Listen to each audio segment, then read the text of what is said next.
I don't know if your mom made you scalloped potatoes, but every time my mom did when I was young, I loved them.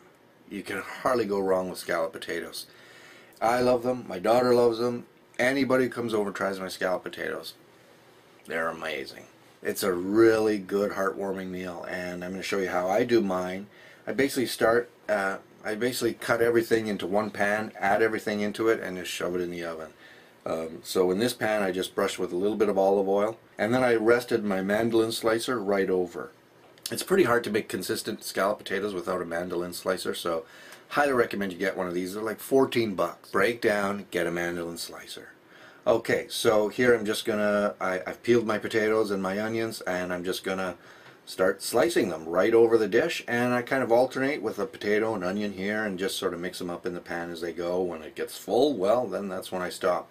As you can see, I ended up using a couple different colors of potatoes or breeds of potatoes here, but it doesn't matter. It's all going to cook together and be nice. Look at how beautiful potato chips. That makes me hungry just looking at raw potatoes. Okay, you know what? I got a thing for butter. I put some butter in this and it just killed it. Makes it greasy, but oh my god. You don't need a lot of butter, but a little bit of butter is really nice in scalloped potatoes. You can skip this, but try it. Then I added some salt and pepper on top of the scalloped potatoes, and because I don't have a fresh chicken stock, I'm actually just using a bit of powdered base.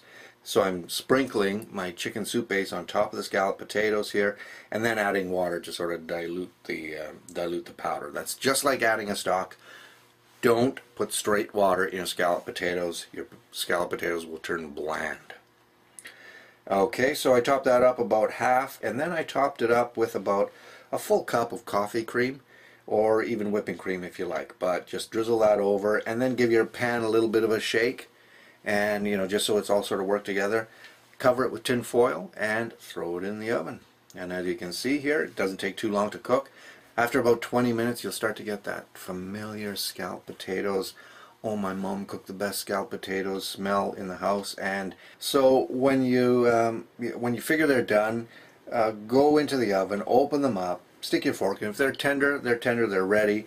And then skip to the sort of finishing stage, which means you lift off your tin foil, sprinkle some Parmesan cheese on top of the scalloped potatoes, and then you're giving this au gratin effect. You switch your oven to broil, close the oven, leave the lid off, leave the tin foil off, and let those potatoes sort of brown. You kind of have to sit there and watch these because trust me, you don't want to fuck it up and leave that in there for too long. You just want a little bit of au gratin, that glaze, that brown glaze on top. The cheese browns and some of the top of the potatoes get a little bit crispy, and oh my god, look at that.